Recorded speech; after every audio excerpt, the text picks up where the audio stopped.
Are we being too nice? You want us to be a little more, You want us a, to li- dig a in little less kind? Throw it at me. Oh, Keep God. me on my toes, please. All right. I feel like especially me and Zach have bonded at this point. Oh, Lay it yeah. on me. Yeah. 100%. Yeah, man. Let's do it.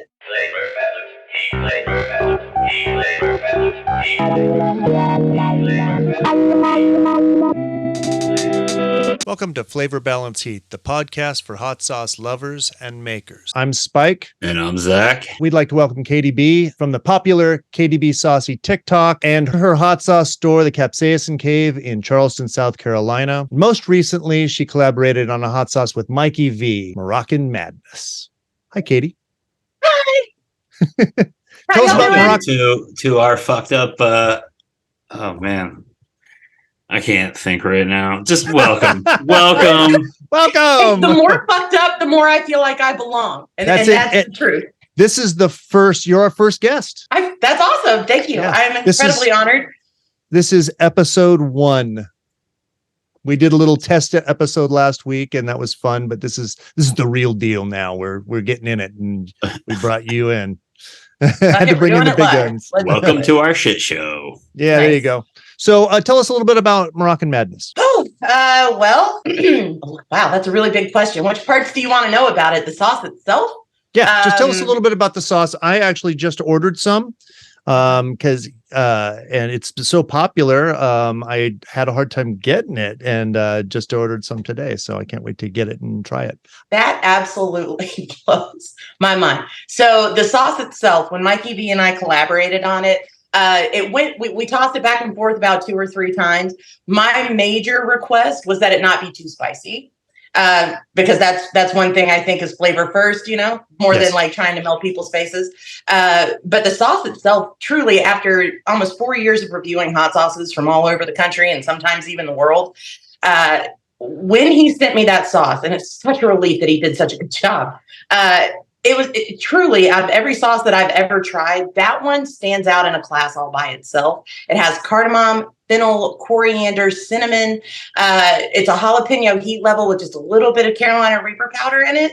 Oh, it's smart. The flavor is incredible, but what's really spectacular about it is as soon as you pop the top, the entire room starts to smell like your favorite Indian restaurant. The only thing that I think is a slight caveat with the sauce is if you're not a big fan of Indian food, you probably won't be a big fan of the sauce, but I have been hard pressed to find anyone that hasn't lit up every time they sample it. So I think it's really awesome. He did a really great job. And I love that I've been able to be a part of it. So I'm excited about it. How long did it take for that to come to fruition? About a year and a half, about a year from the first time that he ever mentioned it to me to the time that it was finally executed. Took about a year and some change. So you started working on that about when you started the Capsaicin Cave? The Capsaicin Cave? I can't say it today. Cap Cave. It's called Cap Cave. Yeah, the Cap Cave. It's a bit, sometimes I think about rebranding just because I don't know. I think about rebranding it all the time. Yeah, I guess so. I had just recently lost my job. It was at the very end of May. I had been let go from my job, started going balls deep into the Cap Cave, trying to make that happen. And then I got a phone call from Mikey V asking if I'd be willing to collaborate with him on his sauce. And I was like, yeah, sure. And that's fantastic. Yeah, it's been pretty cool. I think that makes all of us have done collabs.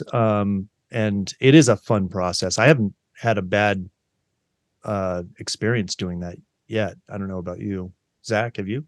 I shouldn't have said that. Are we getting real now? Oh, I guess we are.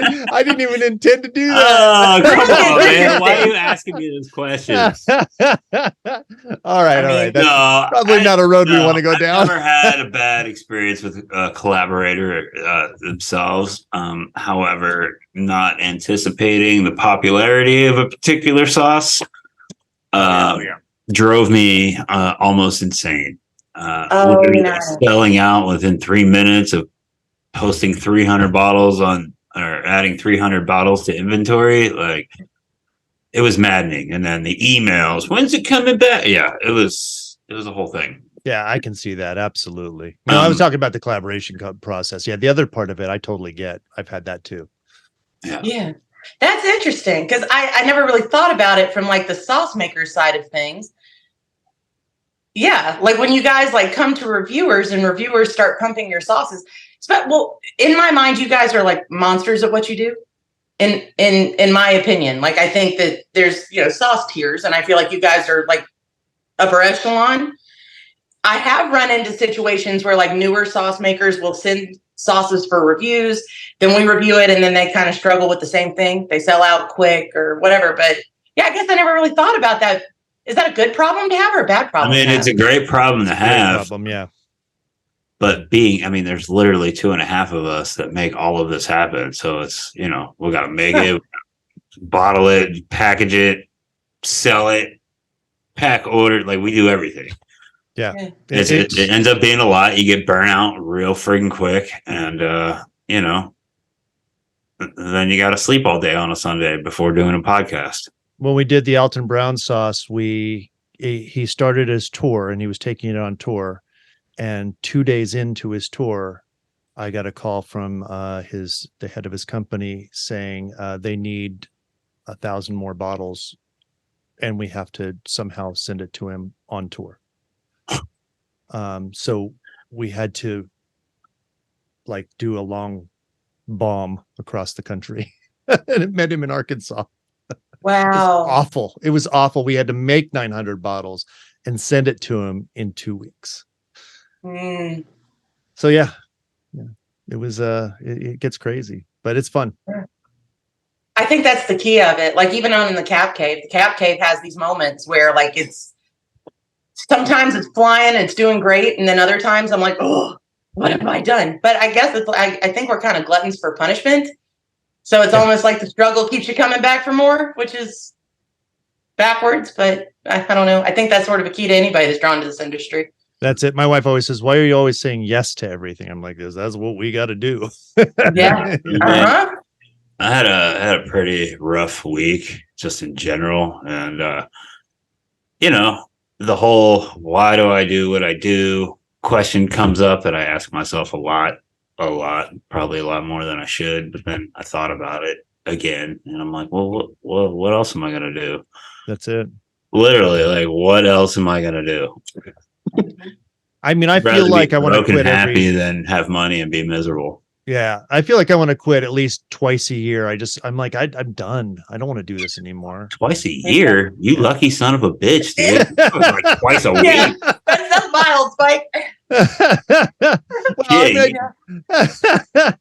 Fucking twice a year. I'd be happy with twice a year.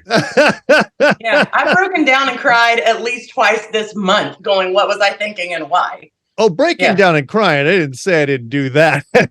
I do that a lot more than I wanting to quit. But yeah, I like legitimately just want to put it away. But there's nothing else. I don't want to go back to cooking. I couldn't. I'm too old to work the line anyway. So I mean, that would be my second like thing that I've done in the past. Work a line. I don't need some fucking young punk kid yelling at me because I didn't get his fucking tater tots out quick enough. Yeah, I don't stand for that shit no more. I'm going to jail for socking someone in the fucking mouth. Yeah. In fact, my last kitchen job I had, someone didn't prep my pancake mix. And it was a busy ass Saturday morning. And I went to go grab pancake mix and there was no fucking pancake mix. So I kicked the refrigerator door shut and I threw up my fingers and I said, "Fuck you, I quit." I've walked out. Yeah, I've done that. Yeah. So that's it. I can't work for people is what it boils down to. Yeah. Nobody will have me, I get moody. I'm happy doing this. So, yeah. I mean, most of the time, except twice a year. Yeah. Except for those moments where you have to break down. Yeah. Yeah. I think I'm exactly the same way. I currently have a daytime job, but I am very tired of working for others. I've never been good at working for other people. And I've never been good at staying inside the lines ever. Yeah. I've always struggled. I don't think it's not that I can't hold a job. I can't do the same thing for more than a year and a half, 2 years. And 9 times out of 10, I get those jobs where I'm supposed to, I just don't want to work for anybody anymore. I don't think I ever did. I tried really hard to fit in that box, and I just don't. And so Yeah, we don't play with well with others. I don't. I straight up don't. I just don't fit in it well. Never have. And this is the first time in my entire life that I had no intention in mind. I was just doing what I enjoyed doing. And like the right people and opportunities and things started coming to me. And that's mainly what keeps me going in everything that I do. Well, you got a bigger than life personality. And as soon as you started doing the hot sauce, I think everybody saw that. Like, it's like, oh, this person has got something. I mean, people are drawn to you and your excitement, especially. I think you probably make more new hot sauce fans every day than anybody I know. I would imagine it. I mean, I remember my wife isn't a big fan of hot sauce. She eats the milder stuff that we make, but she's not a huge fan. But the first time she saw you on camera, she was like, oh, she's like people we know. I like her. I remember that was the first thing she said. Absolutely. Yeah. The first video that Dana saw of you, she's like, I love her. Yep. Are you serious? 100%. That means the freaking world. That's so cool. And I love to hear that. Thank you. It's yeah. Thank you very much. I do love it. It's really fun. It's exciting. It's done a lot of really great things for me mentally, emotionally, spiritually. Yeah, it's just been great. I love it. It's like its own little drug that I have loved every second of it. And I love that you guys love it too, that's the best part of it, man. I love being appreciated and knowing that I can pull other people into it and supporting people that I believe in so much. I mean, I know you guys are great and I love to tell other people about great stuff. Thank you. Stop it. Let's go to the first topic. Are you blushing? Is she? Oh, look how red she got. She's very red. Let's go to the first topic. Okay, let's do it. Women in the hot sauce industry. And I brought this up and I could not find the original post. So I saw it in For the Love of Hot Sauce. I think it got deleted because people were taking it out of context and making it political. And yeah, I think it did too, because I looked back for it. And and it's sad because it was a really good post by a woman on there that I thought was the best thing I'd seen. And it was about how you can be both. You can buy hot sauce from women and support women businesses and buy good hot sauces, and you can do both things. You don't have to do either or, because a lot of people were popping on going, I just buy good old hot sauce. I believe that was Claire from Butterfly Bakery hot sauce in Vermont that made that comment, if I remember correctly. That's great. I mean, I thought it was, I wanted to share that with my wife and I never got it copied and pasted, or else I would have. But I think that's the important thing, is that you can do both, and that's, unfortunately, I think that might be most of this topic. I put a list of women in the industry, Stacy Moritz from Secret Aardvark, who, by the way, is very nice. When we first started out, I had some light interactions back and forth with her, and they're fantastic. Bobby from Bobby's Boat Sauce has been very, very helpful to us over the years. And I don't know if have either of you had that hot sauce? Nope. Never even heard of it until you mentioned it. Really? Oh, I did research on it before we got here, but it's delicious. It is really good. Sarah Marshall from Marshall's Hot Sauce. They're out of Portland also. All three of those are Portland. This was just a list that I got. I'm sure there are many, many more. Those are the three from Portland, but it says 10 women, but most of them I think were Portland based or New York based. But if you all know some more, I'd love to hear some more really good hot sauces from around the country that are run by women. Okay, so there's, I believe, Butterfly Bombshell Bakery. hot sauce, right? What? Bombshell out of Florida, and then you have, I'm pretty sure Butterfly Bakery is Claire out of Vermont, and then you got Jules Creations out of North Carolina. Yeah. There's Pepper Queen out of California. There's a pepper princess too, but she sent me jellies and jams. I don't know if she does other things. Yeah, there's Pepper Queen. Pepper Queen, and then it's Miss Jenny's. Hot Sauce Realm's one that jumps out in my mind, but I know that's a woman-owned hot sauce store. She doesn't make her own sauces, but They collaborated with Oso and made a buffalo sauce. Oso is a big one that people talk about a lot right now. That's the one with the bear on the front of it, right? On the label? Yeah, they're pretty good. I don't know if I've had that. You guys, so this is one of the things that I like about Zach and I doing this is that I, being in my little corner of the country, am kind of isolated, and I not really in the hot sauce. You know, I know a few people here and there, but you guys are like in the know. I don't know anybody. It's kind of fun.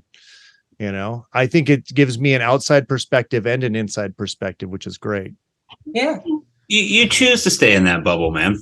I kind of do. A little bit.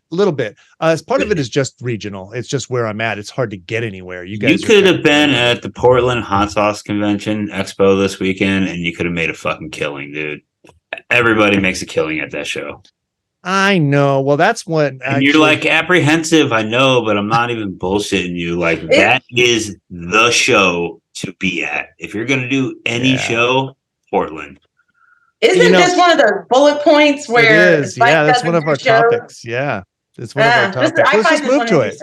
Let's just move right to it. Why not? I think that we've said all we need to say, and we've got a good list. I'm going to try out some of those hot sauces.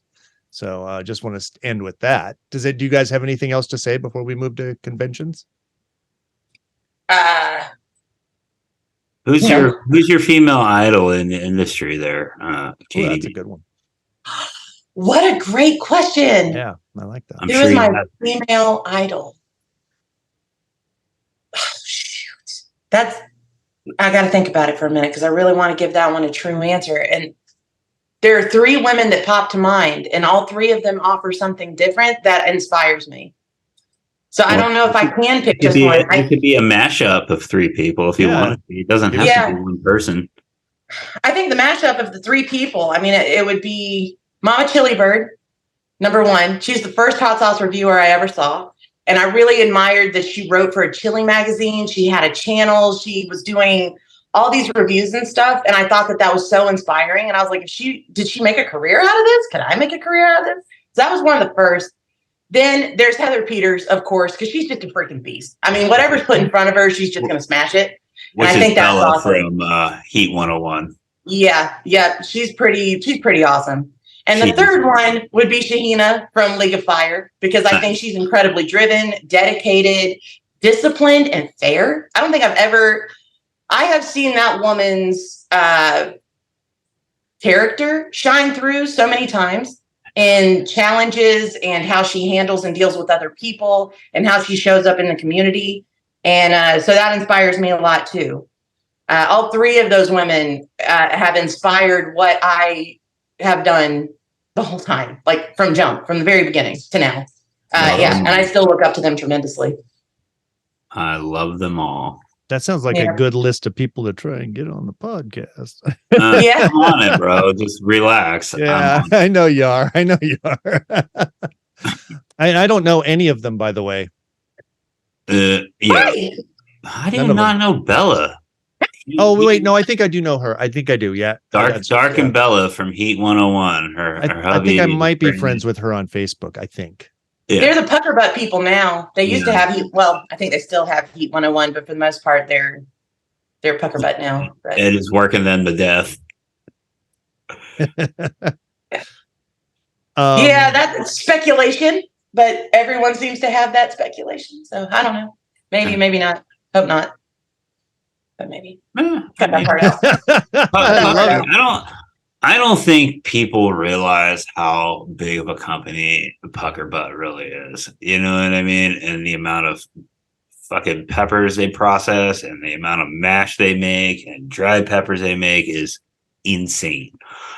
I grew up 3 blocks away from the Pucker Butt Pepper Company, right? Oh, I know. I didn't know. There's an entire, I think it's called Coltharp Road. I think it is in Fort Mill. That road stretches on for like 3 to 4 miles, and at least 1.5 miles of it is just Pucker Butt pepper fields. Yeah. Yeah, oh, wow. It's huge. Yeah, I thought the store was the big thing until I like grew up and got more in the industry, and it's all the peppers. It's the 100% farm. peppers. It's the farm. That's awesome. Yeah.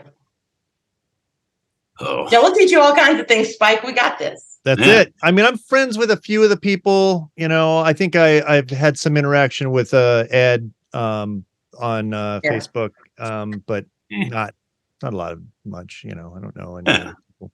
Yeah, he's busy. I don't think. I don't think he engages much. I think for the most part now it's kind of Heather and Brandon are the forefront of it, and what it looks like anyway. I don't know. It's the best way to do it. Get to the right point, pass it off to the kids. Exactly. Yeah, there you go. Exactly. That's my plan.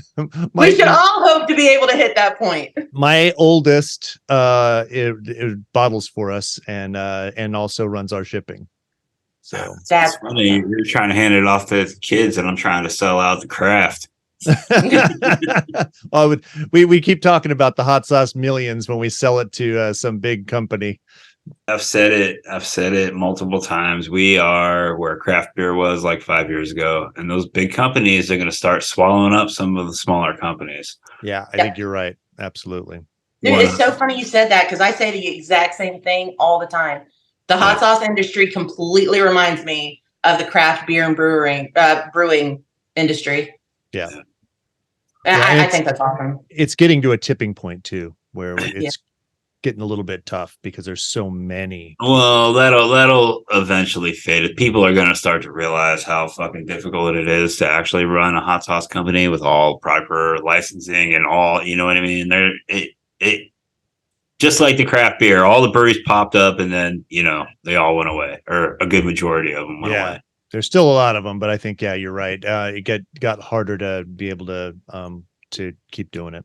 Well, there are a lot of them, but they're also bigger. You know what I mean? Like we went to Modern Times in San Diego, and like the amount of fermenters that place has, like, it was nuts to see. And we're not talking like, you know, little 40, 50 gallons. We're talking like hundreds of gallons of beer they ferment on a daily basis. Hundreds and hundreds and hundreds. Not that I did any drinking. That was all her. I had cold brew coffee because they make their own. Oh, hey. I always like it when that place has alternatives for me. Booch is nice.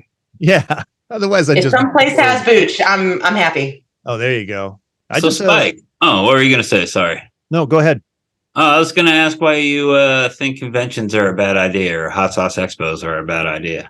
I don't think they're a bad idea. I'm just going to say it. I feel like it's this is the rude term that I use, hot sauce circle jerk. You know, it's just,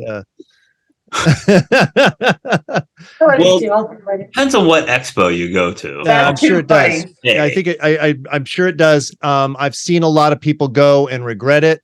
I've seen a lot of people go and not regret it. And that's where I'm starting to rethink that, because to me, the last place I would go to a car show. We did Comic-Con. We did very well at Comic-Con.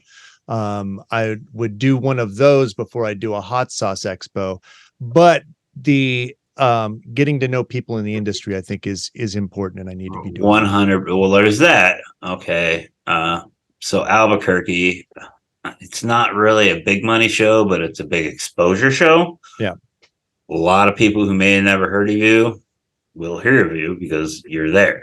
Portland, I've heard nothing but awesome things about Portland since I started doing this, you know, and I just never really been able to get up there. But everybody makes the Steve Seabury shows is where it's at. Well, we've got a ton of Portland, fans. New York. Yeah. We've got a ton of fans in Portland. It's weird. We have a ton of fans in Portland, but we actually sell nowhere in Portland. We're in Seattle. We're all over Seattle, but Portland just can't get in because there's so many hot sauces. So it would do us a lot of good to be there. Absolutely. Reach out to Ale Fire. They carry hundreds of brands of hot sauce. I think I did. I had somebody in town tell me to reach out to them. I sent them an email, never heard anything back. I should probably send them another one, or just send them some sauce. Yeah, just send them some sauce. Yeah, I would say that would be a good way to go. That's a pretty good calling card for you. honestly. Yeah, and we've got several beer hot sauces. I mean, a place called Ale Fire, it seems like a match made in heaven for that. So I heard you have a story, though. Zach was telling me that you have a story about conventions. Is it the story that I think it is, Zach? Is that what we're talking California? about here? Yeah, that's what we're doing. Oh yeah.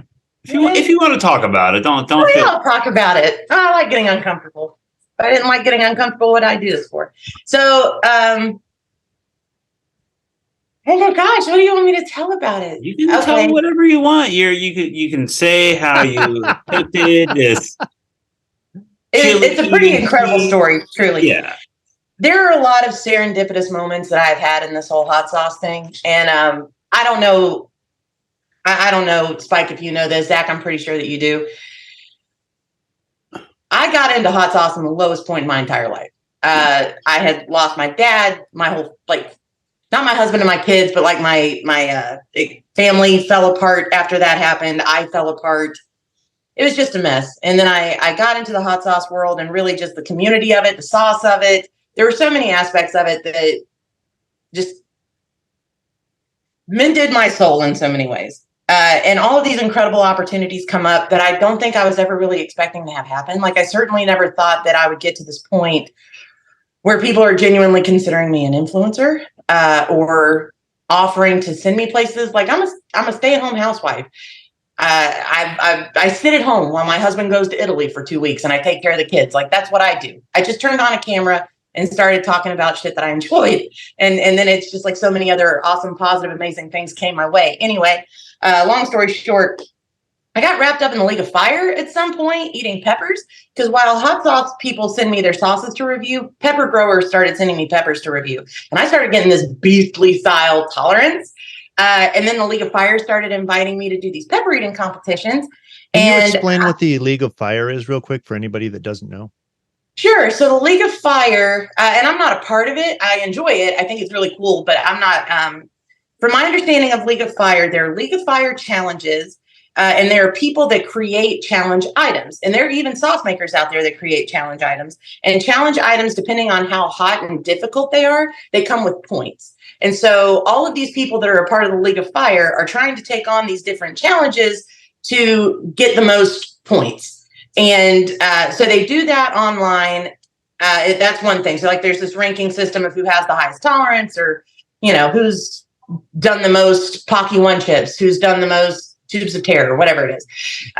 But when these hot sauce festivals come up, League of Fire will go to them, and then they do pepper eating competitions. And I was invited to the one in Zest Fest, and I did that one. And I did great. And then I did another one, and I got third place, and I was really surprised. And then I was invited to go to San Diego. And League of Fire started encouraging people to get sponsors. I am an idiot. I did not know the difference between sponsorship and charity. I thought when you're asking for a sponsor, you're like basically panhandling, asking people to help you go across the country to, I don't know. And anyway, I posted on there. I was looking for a sponsor, and Zach's the first person that comes up, and he's like, "I will sponsor you to go." And I'm like, "What? No, aren't you like going through some stuff yourself? You shouldn't be sponsoring me. No, I'm not worthy of any type of help." I mean, that's like the first go-to I always have. It's like, I'm not worthy of anything, which is so sad, but so true. And anyway, he's like, "No, I'm going to do it." And I'm like, "Okay." And at this point, I'd never really met Zach. I think we may have talked on the phone like once or twice, maybe twice. Communicate. Yeah. Through, Facebook a lot, text messages. Yeah. Been in love with your sauce forever. We've always been connected, and our relationship has definitely deepened over time. Yeah, 100%. 100%. But I didn't really know him that well. I knew I liked his sauce. I knew we had talked for a long time, loved his story, all that shit. But I didn't really know Zach. Yeah. And anyway, Zach's like, "Yeah, I'll hook you up, get you to San Diego." And I started getting really nervous and getting scared. And he even told me that. I started questioning where I was going to stay. Was I going to go alone? Could my husband go with me? Can my kids go with me? What do I do? I can't just go by myself because I'm a chicken shit. I can't just go alone. And I remember Zach telling me, "You're just scared. It's going to be okay." And I finally backed out of it. And I was like, "No, I'm just not going to do it." And I dropped it. I didn't think about it again. And then Mikey V hit me up like a month later, and he was like, "Hey, I'm going to San Diego. Do you want to come with me to promote this sauce? Not sit on the table at League of Fire, but promote the sauce that we've worked on together." And I'm like, "You have got to be kidding me. I don't know about y'all, but I completely believe in God, and I believe nothing happens by accident. And me doing KTB Saucy and peppers and challenges, all of it has just been pushing. The whole thing is just me trying to push myself into being the person I want to be instead of the person that I naturally am inclined to be." And anyway, Mike offered that, and I was scared, and I accepted it. And I felt like shit. And I was like, oh no. So I've taken it with Mikey V, but turned it down with Zach. What kind of asshole am I? And Zach was so cool about it. He was so freaking sweet. Like, we talked about it on the phone. He was so understanding. That was so nice. And then I flew by myself from Charleston, South Carolina to San Diego, California. Met Mikey V, whom I'd never met before, but I was staying in a hotel, which my husband's points got us in, which was cool, got me in. Anyway, I finally met Zach. Like, Zach came up at the freaking show, and it was like this moment where it's not like I knew this person my entire life. And I apologized to his girlfriend for crying, slobbering all over him, but I was just so excited to see him. She's fine. Yeah, it's and then since then, like, we've actually talked like friends, like people, and we have a lot in common. And I think the convention spike are important. It is a circle jerk, I guess. I would agree with that. But what circle are you going to get in? Like, what's wrong with it? As long as you're in a circle of people you trust. Yeah, absolutely. I mean, what's wrong with a circle jerk as long as it's consensual and you are amongst good friends? So that story she just told about her experience with the furthest point away from her home she's ever been is the point of a convention, bro. Like, yeah, I know. Pushing yourself, challenging, meeting new people. Yeah, like she literally gave me a hug and would not let go. Yeah, I did. That's awesome. Well, yeah, and that's where I'm at, is basically we're at the point where we need to start branching out in that way. I've done other conventions, I've seen what they can do, and I think not doing it at this point would be, I'm the same way. Say exactly like you. So I'm thinking, these people are all professionals. I'm just doing this. I don't know what the hell I'm doing, Yep. I'm in that zone all the time in my head. What we do, I never claimed to be a professional. I'm just some former drug addict who started making hot sauce. Yeah. And everybody freaking loves you. Like, to me, that's one thing I find absolutely incredible, Zach, is absolutely everybody is always rooting for you, loves your sauces. Like, you're so humble, but you're in the right place, obviously. We do have haters, and that's fine. Sure, everyone does. But, I mean, for the most part, I only hear positive things. That's because the haters get silenced by the people who love us. That's it. That's the way it works. Yeah. No, dude, I sound like an arrogant asshole right now, and I'm 100% not, and I feel kind of bad for actually saying that. Hey, oh, you shouldn't at all. That's true, though. That's exactly how it works. I had somebody say something negative I'm not going to say who it was, but they said something negative to me, and I shut them down very quickly and let them know that wasn't acceptable. It wasn't that bad. It wasn't like really bad, but it was like, yeah, I don't agree. Let them know right away. That's not where I go. Again, I find it fun. Like, something about me. It was about one of your sauces, and I was like, I don't agree. Yeah, I was like, I'm sure it was the ghost of saffron, and I have a pretty good fucking idea who that was. We'll talk after it. I'll let you know. I mean, in all fairness, man, I mean, saffron's a lot like it's a lot like cilantro. Not everybody loves it, and I will openly admit that the very first batches of that sauce were saffron heavy. It is what it is. I've adjusted that. It's fine now, and that's what you have to do. I don't give a fuck. People get weird. They just don't know it. I don't know. Yeah. So anyway. Awesome. Well, okay, let's move on to the next topic, which is great for you. I wanted this topic specifically for you, is social media, because you're so damn good at it, Katie. Awesome. I appreciate that. I wish I was better at it. I wish I could get a bigger following. I've been stalled for a while now, but I really love it. I enjoy it a lot. So thank you for saying that. That's no problem. I totally, I mean, it's great. It's how so many people get introduced to you, and it's, and I understand that getting stalled. I've been, I don't know. We're pretty, I get told all the time, oh, your online game is great. And I'm like, really? Because no, it's not. It is. I agree. Dude, we are all entirely too similar at the core of who we are, because we're all over here like hyping each other, and then we're like, no, that's not true. I suck. Don't compliment me. I'm worse. No, yeah, I really enjoy your social media presence, actually. I think you do a really good job. And it's very like TV showish. Like for me, I just kind of get on the camera and then I'm just a me. I don't know how you do it. You just start talking. You saw the intro, which I'm going to have to cut up. That's the only way I can do that. I have to like, I can't just start talking and have it come out the right way. But you can. I don't see any cuts, very many. You're just like, bam, all the way through. Thank you. Ironically enough, in the professional world, I spent a lifetime trying to like move up a corporate ladder that I just could not climb. But whenever I get in like those types of social environments, I shut down. I don't talk. I never make friends. I think the reason that I can't last in traditional employment very long is because I feel like I'm supposed to stifle who I am as a person so much to be able to fit into that box. Yeah. But in this, I just get to be me, and it blows my mind that people like it. And it's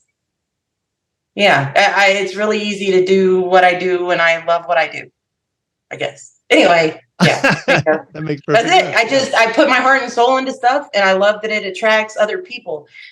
I think that's the key of it, truly. I think that's the key of anything, is being authentic and trying to be genuine and do what lights you up, because that light attracts other people that recognize it. I think I get deep about my sauce, man, and it goes deep. Zach, what are your feelings about? So, because you tend to avoid it. Yeah, I hate social media. If I didn't have High Desert, I would not be on it. Like, I don't like the camera. I don't like being in front of the camera. I don't like talking to the camera. I don't, you know what I mean? I'm happy to tell my story in some fucking words and show some pictures, but I don't like being on camera. I just don't. Yeah. But you are so much a part of your sauce, dude. You can't hide. I know. In the background. Well, as you know, like my teeth are all fucked up from years of not taking care of myself. So that, like, hair down, I don't, like, if I just hide behind this, like, so. Well, no, I think Katie had a good point. And that's that once she got on there and started just being herself, she found that people could relate to her more. And am I right? That's what you were saying? And then just people started coming and following you in droves, because that's what social media has done. My wife and I had this conversation last night about how we can see things like people's dirty houses and like, oh my God, I don't have to have my house like, in every TV show when we were growing up, everybody's house was in perfect order. And it's just not the way it is. So people can relate more with each other now. And I think that's great. I completely agree with that. And another thing, Zach, I think, like, I completely understand where you're coming from inside your own head, but you are incredibly relatable. Yeah. People enjoy, I mean, we know your story. We know where you've come from. We know what you've overcome. And there's so many people just like you.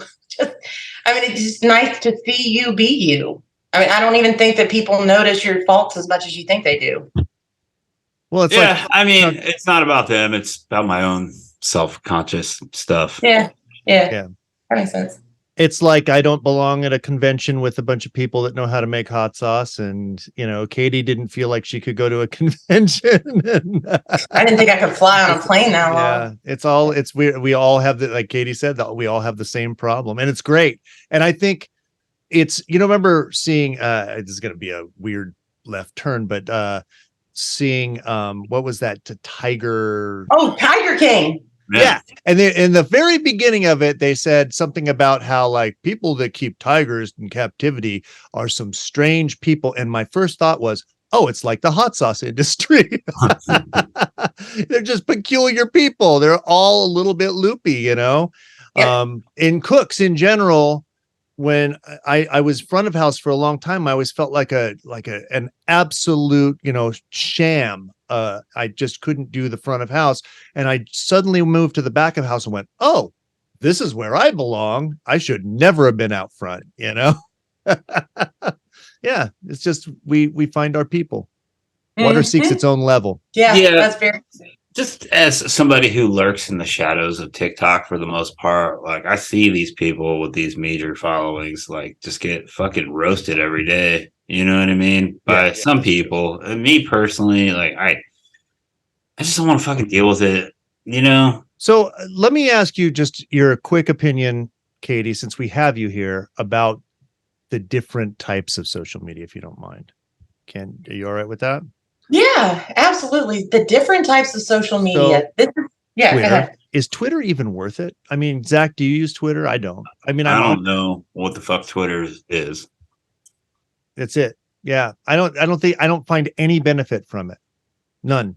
I feel like Twitter, I've gone on it a few times. It was never really a platform that I gravitated to, but isn't it just a place for people to bitch about politics? I mean, or tell jokes. I think it's the best. If you're really good and you can have a one good, funny one line, you'll get a really big following very quickly. That's it. And I'm not good at that. So, you know, I'm the guy who 2 hours later will think of that funny thing. I wish I had said it. Gotcha. And now it's just too late. Yeah, I didn't get Twitter. And I think you have to know who you're searching for. You have to have their username, I think, right? Or I don't know. I've never done Twitter. No, it tries to give you extra more people. It's kind of like TikTok in that way, where you'll see people you don't follow and you can either follow them or whatever. But now Threads is kind of the new thing, and I'm finding it a little bit more because it's like an in between Twitter and IG and Instagram. And I actually have been kind of liking it a little bit. I don't know exactly what it is, but I feel like it's a little bit more. Yeah. Threads. Have you done Threads yet? Never even heard of it. Now I'm writing it down. Yeah, it's Instagram's version of Twitter. It's been called the Twitter killer. I mean, I personally think it's just as dumb as Twitter. I like that I can post the same things I do on Instagram. So then just post it on fucking Instagram. Well, yeah, but it gives you more coverage, and I do like that. And with some people prefer that little one-line thing, so you're going to get to them as well. I mean, I don't know, man. Let's see where we at here. I have 367 followers. Threads. Yeah, I mean, you can automatically just, if you sign up for it, Katie, that it'll start all your Instagram people. It goes right over. Interesting. Cool. Yeah. Anyway, I think you'd like it at least a little bit. It does videos a lot better than Twitter does, so I've liked that. I got like 4,000 followers on Instagram, where all my Instagram followers that they were supposed to just carry over with Threads. Yeah, they might not have Threads. I see it every day. I see more and more and more, and so that's been good, but it's not as fast as I thought. And then Facebook, I don't know. It's kind of been the place for, I mean, people my age mostly. Like I know a lot of people that don't go on Facebook at all. And I just think I go on there when I want to connect more one-on-one with somebody. But otherwise, and for the love of hot sauce is on there. But that's it, really. I just don't. I don't use. I only post through Instagram to do that. Does that make sense? Yeah. Yeah. I use Instagram to post on my business Facebook, and I'm not sometimes the Facebook business page does better than the Instagram page. Really? That's interesting. Sometimes. I've been told that you shouldn't post through, that you should post on each separately and you'll get a bigger response, but I haven't. I think I maybe tried that twice and didn't even check to see if it if it worked that way. Yeah, whatever. Yeah, I know. Who's got time for that, man? I don't have time to go to each thing separately. Yeah. And does anybody, so where I'm saving TikTok to last, does anybody use Snapchat at all? I don't even know what it is. I sent my kid. I do not understand. Actually, I do understand Snapchat. I don't think that our type of hot and spicy content is what Snapchat is looking for. Okay. I understand. I think Snapchat users are looking for spicy content, just not our type of spicy content. You feel me? Okay. I don't think we belong. Okay. Just That's I mean, I'm pretty sure. So Zach, what were you gonna say? From my I noticed for Love of Hot Sauce group earlier, a new company that clearly hasn't gone through the proper channels had a Snapchat on their. I don't get it. Yeah, I don't either. I'm kind of outdated. I did for about 2 minutes, and I went, I don't know what this is. This is ridiculous, and I just Yeah. I had that one for a minute. I feel like I look at my major focuses are Facebook, YouTube, TikTok, and Instagram. And I feel like all four of those platforms hold their own type of audience. So to me, Facebook is the genuine hub. That's where I connect. Yes, sir. I think that is the genuine hub where I have connected with with the brands, with the real OG brands and businesses, the true enthusiasts, people. There are some people that I've met through Facebook that have been a part of the hot sauce world before Facebook was even a thing. Okay. Like there's like a hotsaucebread.com forum or something like that. There are people that have been in this game for so freaking long, and I have learned them, connected with them, made friends with them. It's awesome. It's just genuine OG networking. That's how I view Facebook. Then I take the items or the companies, businesses that I've learned through For the Love of Hot Sauce, Facebook, all these places. And then I go to TikTok. And TikTok is where I tell people that have never heard about this stuff before about this stuff. Ah, that's what I've heard. Yeah. So a lot of people use TikTok to drive people to the other channels. I use TikTok to tell people about sauces. Now, what has started sucking for me is TikTok is starting to become its own store. So I used to do a lot of online sales, but once TikTok became its own online store, my views when I start talking about sauces have completely plummeted. So I can't rely on online anymore. It's got to be in physical store stuff. TikTok likes to watch me eat peppers, do challenges, sweat, cry. They don't. I'm not. They mute when I start trying to sell sauces. But I will take like Spike. You're over on Facebook. I've learned about Spike on Facebook. Actually, Roger Damps. I really appreciate him for hooking me up with you because you're like my babies. I take this sauce and I just start talking about it on TikTok, and people get excited about it and they enjoy it, and then they buy it and they get to know more about it. And it's, TikTok is getting it out there. Do you monetize any of those things? Do you make any money off anything? TikTok. Yeah, I've made some off of it. Mm-hmm. So not YouTube? Because I understand have enough followers on YouTube. Okay. So that's what I've heard is a lot of people will use TikTok to get people to their YouTube because YouTube pays them more. Yeah. So I wasn't sure if you had done any of that yet. I'm working on it. I'm hoping in the next year or so that things will grow as there are more things that come down the pipeline. But yeah, you have to have a certain amount of watch hours and followers on YouTube, but YouTube pays more than TikTok. And also, I don't think that YouTube, I've been like shadow banned for the past 3 months. Oh. TikTok does weird shit, really weird shit. Yeah. So it's hard. Nelson's Pocky One Chip video just got a warning. It wasn't like pulled or anything, but they put a warning. I don't know. I don't. And that's the other thing about TikTok. Like Elijah's Extreme, they have a TikTok shop, and I don't, because I'm not verified. First, I don't understand how it all works. I think I got verified on TikTok. I'm pretty sure I am, but so they do let you sell through your store stuff through there, like Instagram does. Yeah. Now, see, y'all make your own product, so you could sell your product through the TikTok shop. I'm a retailer, so yeah. I don't.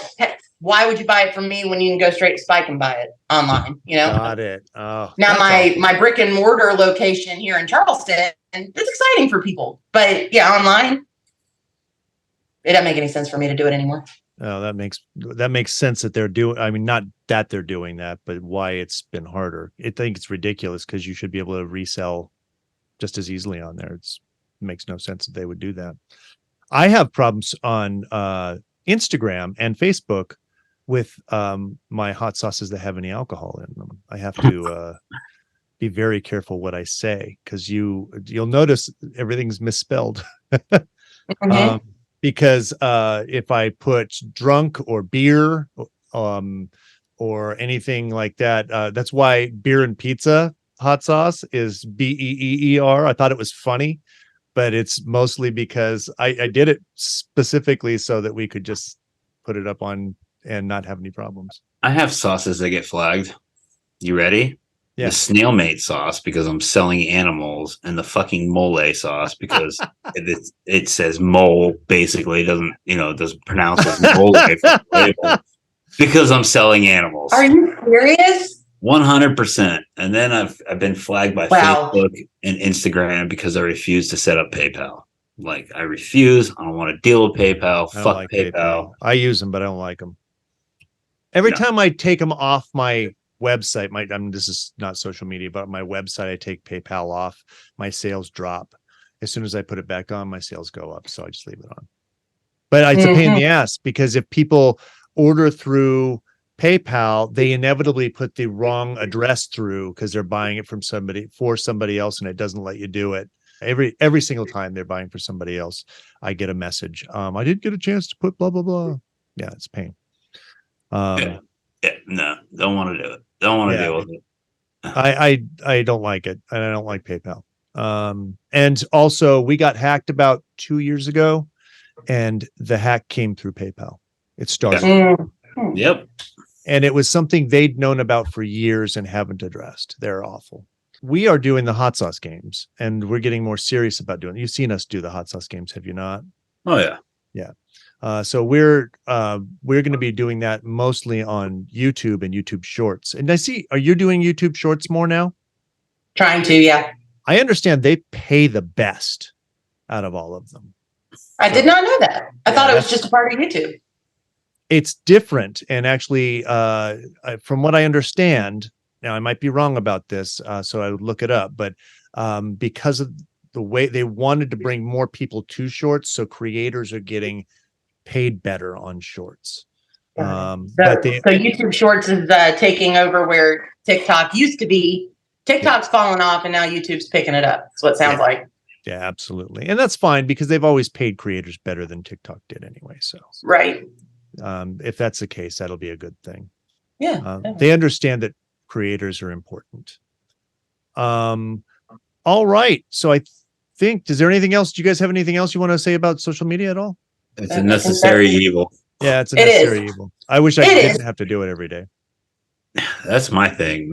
Posting every day. I'm like, how many fucking times can I post my immersion bladder in a kettle? You know what I mean? Like, I think though that's where, like, I guess that's where, the Brian Amses of the world, or the Katie's, or the whoever, like, that's kind of where we come into it, because we're basically commercials for your sauces. And we get the views, and we get to monetize the views, and then you guys get to monetize the sales, of people coming in and buying your product. I mean, that's basically how that all fares, I think. Yeah, somebody, I don't know, it wasn't that long ago. It was maybe a month or two ago, came on.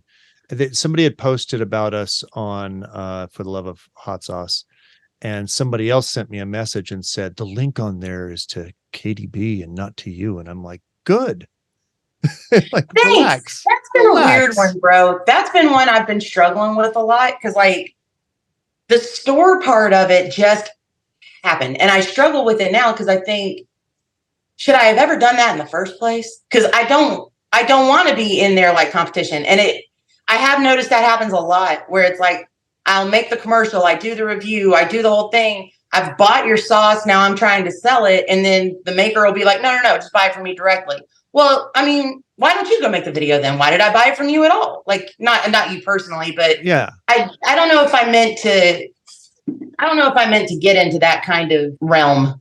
well, I think didn't it's realize I was fine. going to be doing that. I mean, that makes perfect sense. So what if, well, we have several of our sauces with US Foods. If they do some advertising so that restaurants will pick them up, I'm not unhappy about that. That just means they're going to buy more. If you advertise and people buy from you, I'm selling more to you. And so we can either wrap each individual bottle up and package those bottles and send them along, or I can drop a whole case into a box and send it off to you. Either way, either I'm paying the labor to do all that wrapping and send that off, or I'm not, and I'm sending it to you and we're giving you a reduced rate. I'm fine either way. I don't care. So on my end, people that bitch about that, they're going to bitch about everything. Just relax. Sales are sales. That's me. That's nice of you to think that way. Yeah, I've struggled with that one. When I think about the breakdowns of like cutting the store entirely, being a reviewer and networking and meeting new people and trying the reviewer part of it is the part I enjoy the most. The store part of it, I guess maybe that was a step I didn't need to make. And the longer I'm in it, the more I wonder if am I doing any good?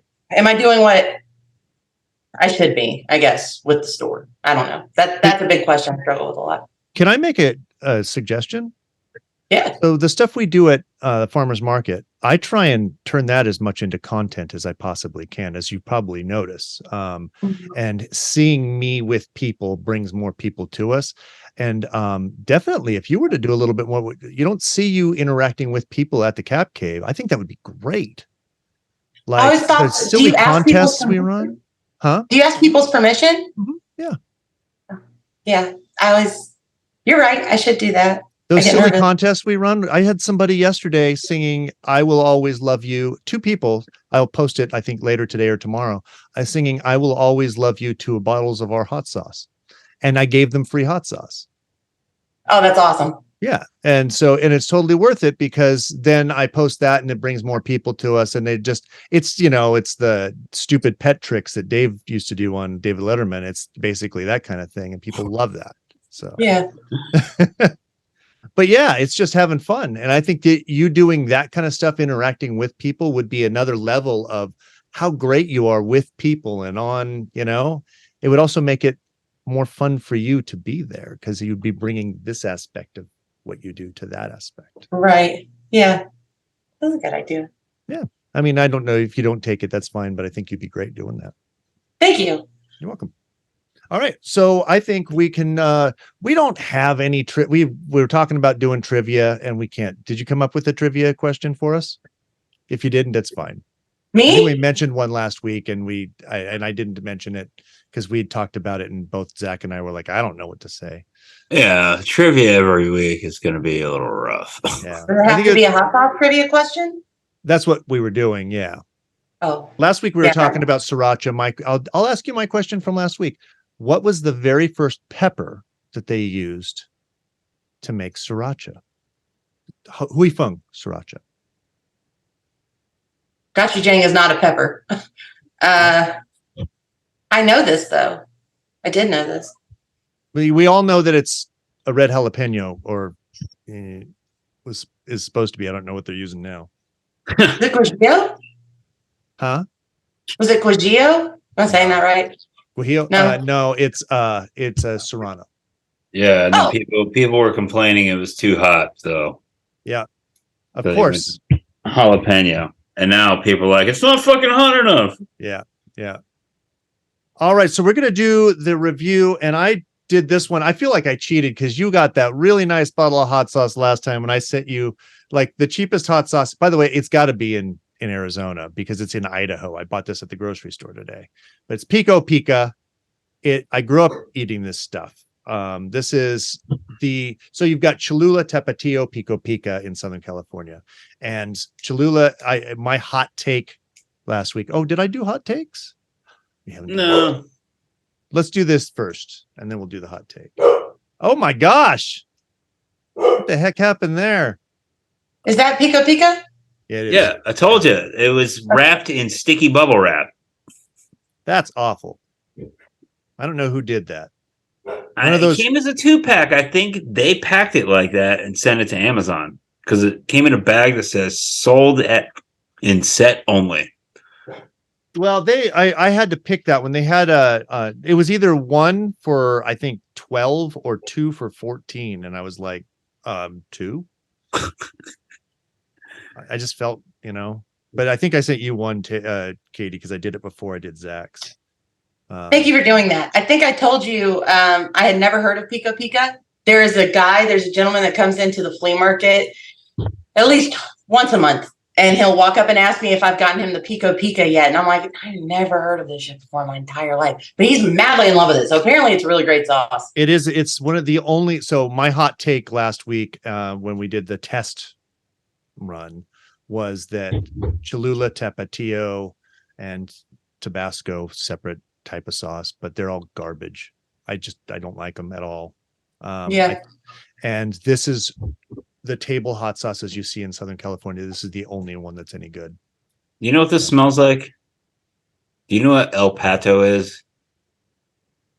Oh, comes in a little yellow can. No, I don't. Yeah, next time you're El Pato, ELPATO. Smells exactly like this. Oh wow. I'm gonna put it on a spoon. I'm not gonna do that. I'm gonna drink it. There he goes. Just throw it back. It's just a good taco sauce. A little on the salty side. Dude. Yeah, that's salty as shit. Yeah. It's saltier than I remember it. Yeah, that's fucking salty. You know why y'all say that? Because you've gotten used to your small batch sauces that don't have an assload of vinegar and salts in it. Small batch will ruin you for big brands. I've always been salt sensitive. Always. Are you? Yeah, I'm not a big salt fan. Never have been. If I ever had it, and this is not a complaint, I love the flavors of your sauce. If I had one complaint, it's that I'd always want a little bit more salt because that's me. So here's the thing, man. When you add it to, take fire roasted green, for instance, which is, pretty low sodium, I honestly will agree with you. That sauce could use a little bit more sodium, but the food that people are putting it on are usually oversalted. So it kind of compensates. Yeah, I get it. I totally understand. I usually try and shoot for a certain realm. I go for 75, 75 milligrams or whatever it is. Yeah. Can't see. 75 milligrams. This says 70. There's no fucking way this is 70 milligrams per serving. It's way more. This shit is salty as fuck, dude. Yeah. This is definitely more than 70. No, there's no way. But I shoot for 70, but it depends on the sauce. Killer Rabbit is much lower than that. I think it's 40 or 50. I think I may have raised it to 60 at some point. So, but I took the top 20. I think we've talked about this, Zach. I took the top 20 hot sauces and figured out exactly what the percentage of salt was for each one. And Frank's is far and away the highest. It's 4%, I think. Salt. And that is saltier, but it's so good on a taco though. It reminds me of Ortega taco mix in liquid form. Yes. Well, and this is this Juanita's, who makes Juanita's tortilla chips and all those products. That's who makes this. It's out of the table hot sauces. It's one of the best, and it was what my first 3 hot sauces were: the grapefruit habanero, the Big City Pizza, and the Red Eye whiskey and coffee. And it was the jumping off point for the whiskey and coffee. I got some of my ideas from Pico Pico and then just rearranged them to make them a little more chefy, a little more balanced. Chefy. I'm such a huge fan of your brand. Talking about circle jerks, I would have never, ever learned anything about Irish Spikes if it wasn't for Roger Dance sending me your sauces to try them. He was like, I think you'll like this guy. Give it a shot and tell me what you think. Roger has sent me Yeah, he is. I love Roger. Yeah. He sent me a lot of sauces over the years, and yours has always stood out. Like I just fell madly in love. I think you make some of the most interesting, unique culinary style sauces, and it's so much fun because they're just quirky. I think that's the best word to use. Is they're really quirky. You're going to make me turn red now. Yeah, I'm a big fan. I mean it. I'm a big fan of both of you. Very much so. But yeah, I've always really enjoyed that. I thought that was really cool. That you just come up with crazy shit. Like candy canes and a hot sauce? Really? That's awesome. That was a mistake. It really was. The sauce is great. I love that sauce. But putting that I used candy canes on there killed sales. Really? You know, anytime that we sell it in the store, it does well. When I first tried it, I put it on burritos and I was like, this is fucking weird. What would you do this for? But then when I really started thinking more about it, it reminds me of like lamb chops and mint jelly. Yeah. That was the whole I feel like that sauce would do great on an actual meal. Like it's not one of those things that you're just putting on a burrito to make it palatable. Like it's actually something that you could use in a dish. It was meant for lamb and beef and things like that. I'm good at what I do. I'm good at this. Yeah, you are. Absolutely.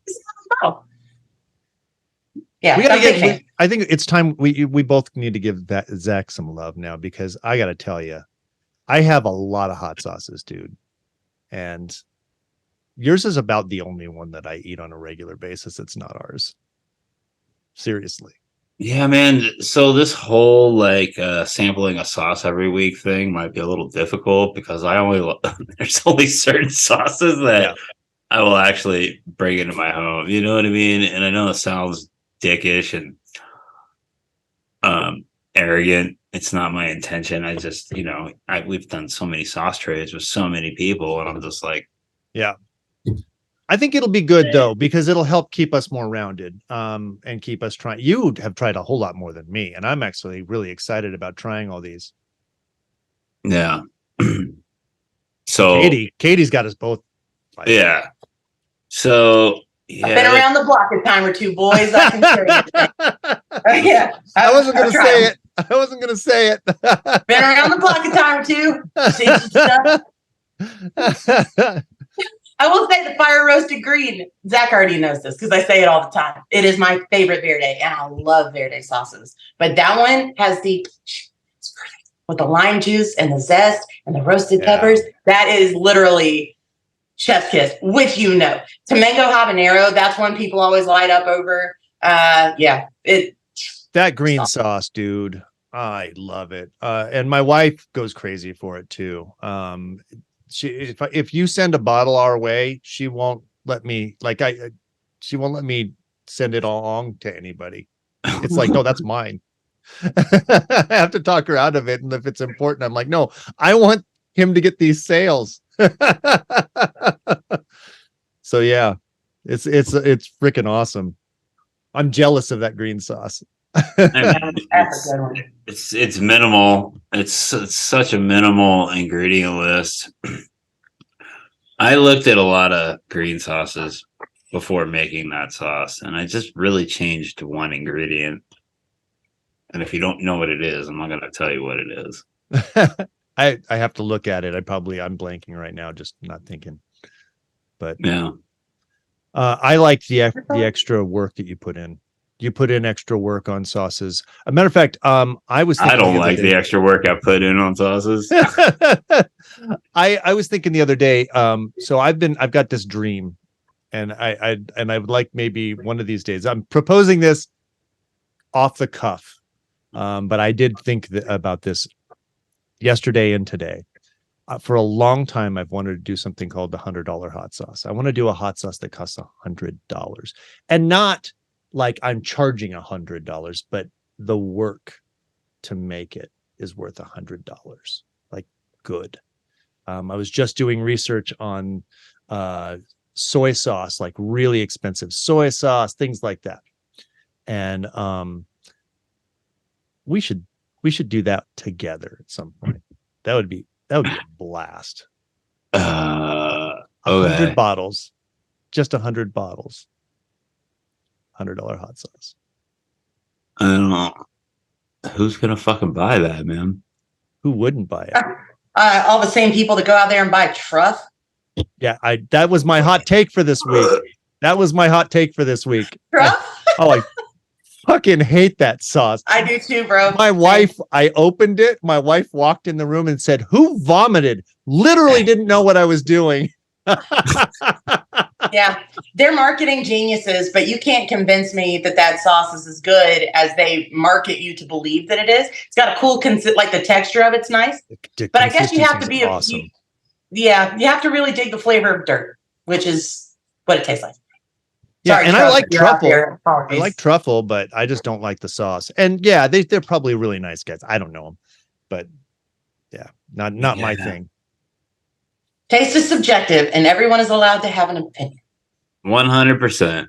There you have it. You like it, Zach? Irks me. It irks me. Okay, it irks me because Sprouts. Do you guys have Sprouts where you're at?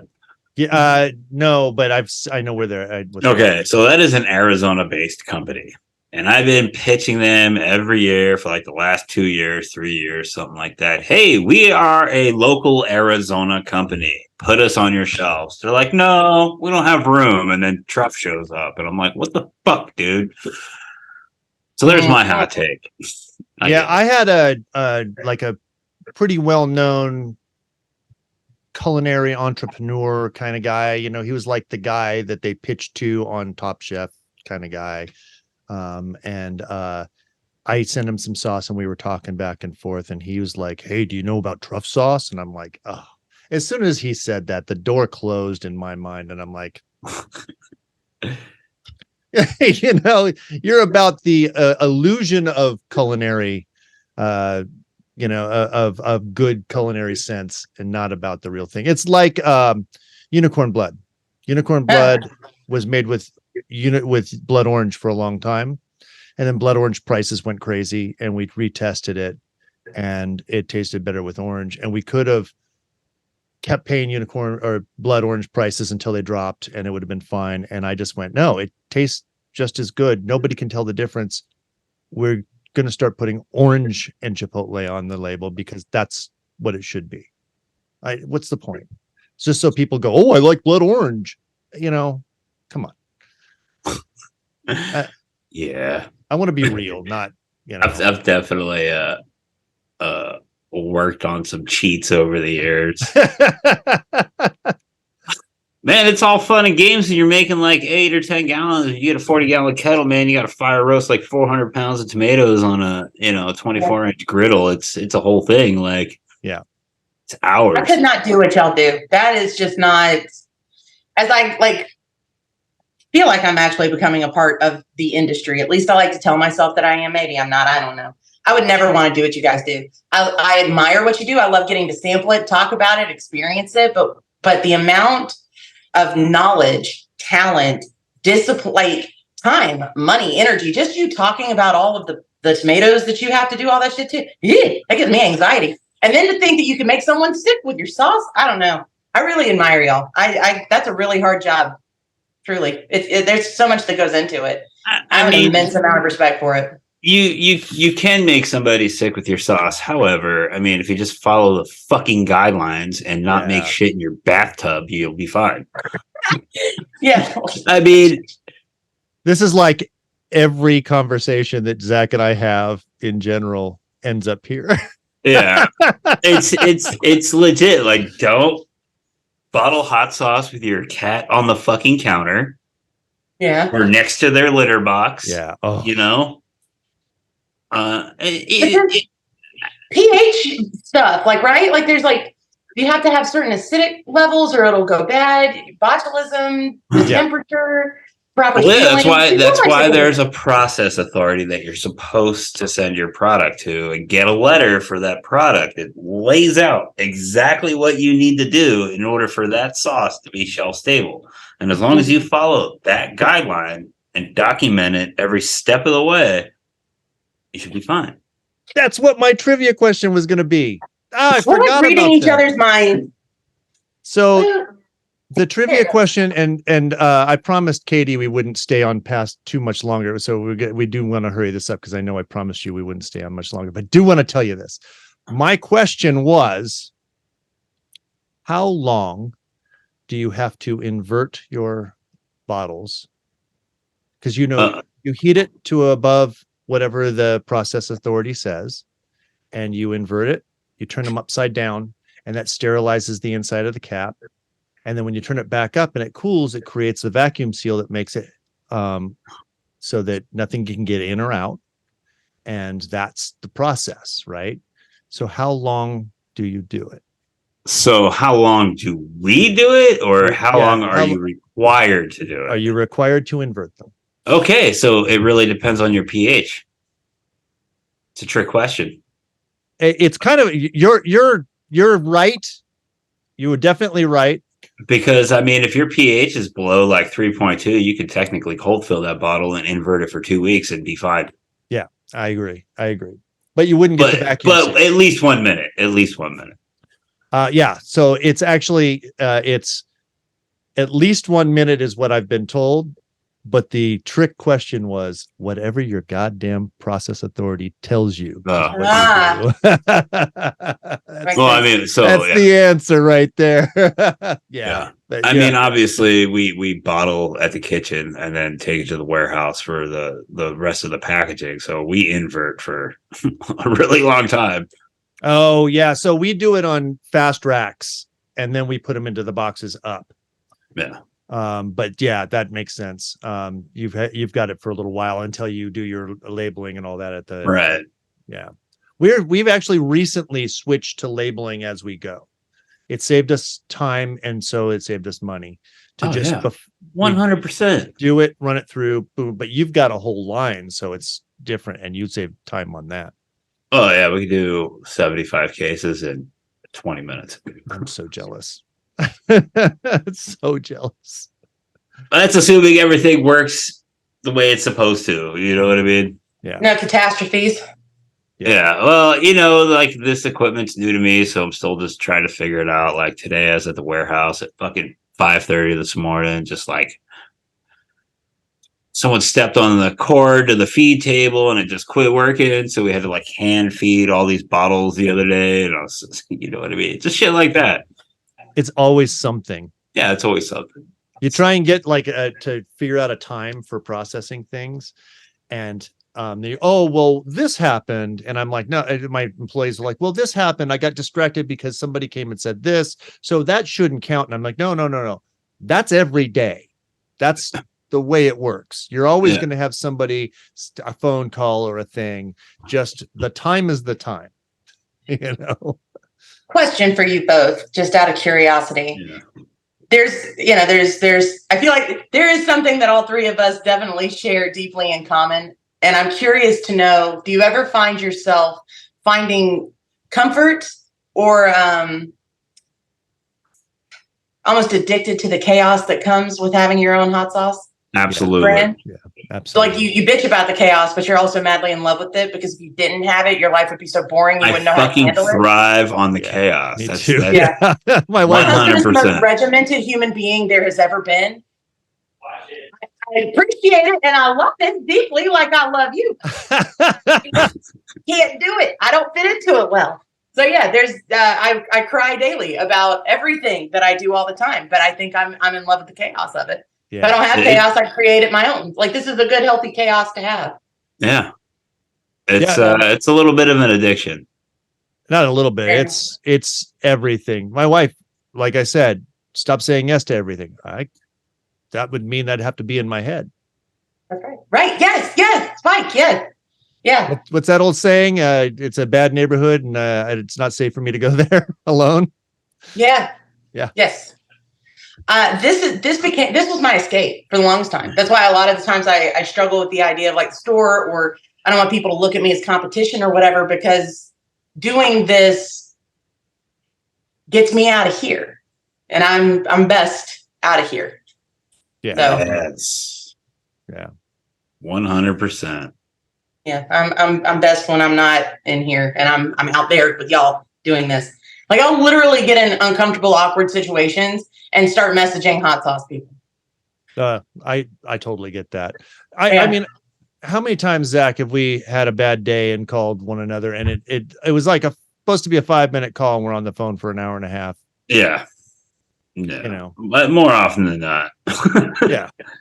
Yep. I mean, like I said, I just had a really, really, really rough week out of fucking nowhere. I don't know why, but yeah, even today, I'm still like a little bit, bleh, you know what I mean? But yeah, I mean, ultimately, like I said earlier, I don't know what the fuck else I would do if I wasn't doing this. So Yeah. And you know what? I think this little thing we're doing, this podcast, this is going to make it better. I think it's a little escape where we get to talk about hot sauce every week. I like that. I love it. Not trying to cut this short, do I do have to get going. I do too. Yeah. I think we could do it all night if someone didn't call it. So thank you so much, you guys. I appreciate this. And we'll be back again next week. I'll send you. All right. Let me do a little ending here. Sure. Thank you for so much. We'll be back next week with what's the name of our thing? Saucecast. Saucecast TV. That's it. We'll be back next week with Saucecast TV. Oh, I just want to show you guys something real quick. Real quick. I got to show you. Hold on. Oh, will it let me do it? It might not let me do it. It will. A logo. Oh, cool. There. What do you think of the logo, Zach? Does it work? Oh, there it is. Okay. Yeah. Simple. I thought simple it to looks the nice. point. Yeah, I just got to add the TV on there though, because there is already a Saucecast podcast. It's a sports podcast.